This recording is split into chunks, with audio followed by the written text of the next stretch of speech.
popes. And one you'll see the most of is a Maltese cross. You can see that it's 4 intersecting triangles on this point. Right here, the same Maltese cross, pointing inward to another swastika, another form of the cross, probably worn by a German at the time. Same form again. You'll probably see this on some bikers, some hardcore Hell Angel bikers, right on their hard shell helmet. And you'll even see this cross in some form, and it'll have the words "Hardcore Christian" written on it. You see even this same form of the cross that the firefighters use as an emblem sometimes.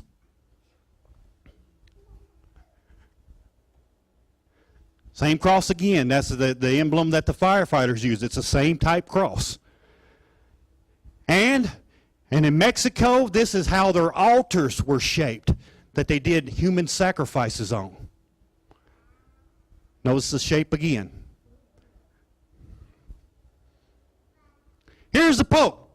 Look on his back there.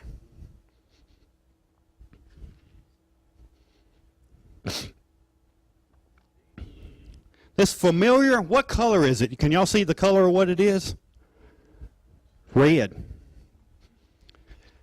Says the familiar red cross. What once known, and I read about this and studied about this, and it's in antiquity, it's in history, once known as the mark of the god of hell. But now has become venerated as a sign of life, the mark of the papal Christian.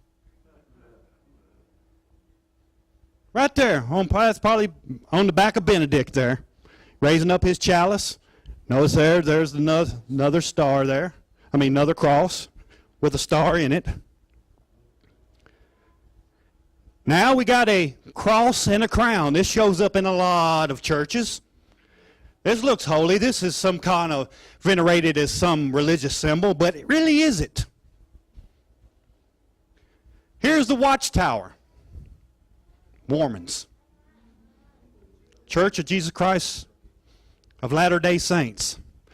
Got the little knight over here, and got what right there? Cross and the crown. They say, well, this depicts Jesus. He's the king, and he died on the cross. That's what made him king. But is that by faith? We walk by faith and not by sight, don't we? Again, in a Masonic temple, the same very thing. And a close-up of that, cross and the crown. We know Masons have nothing to do with God or Jehovah or Yahweh, Yeshua. They worship Lucifer. They pretty much make known that they worship Lucifer.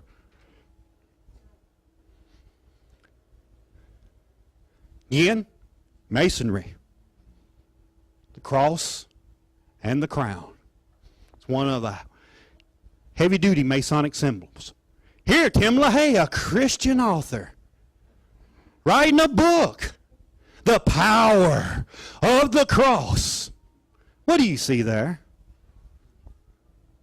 I see a cross for fleur-de-lis. There's 2 images put there. Stuck right inside a cross and the crown.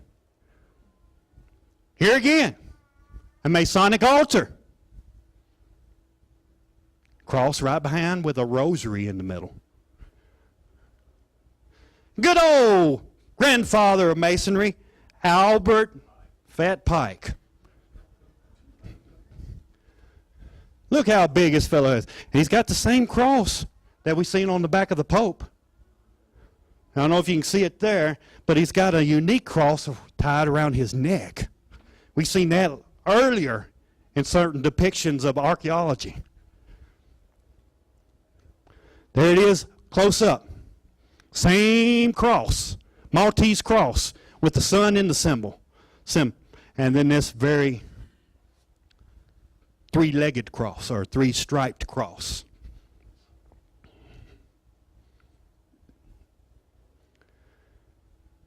Looky there.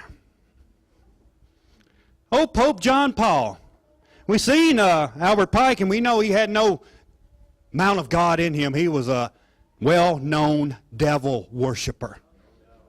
And here we got the Pope with a staff. Looks like the very same thing that was hung around his neck. That thing that was hung around Albert Pike's neck was called the Baphomet. It was the sign of bafflement. So what is the Pope doing carrying around a Baphomet type cross? There he is again, going up on stage with it.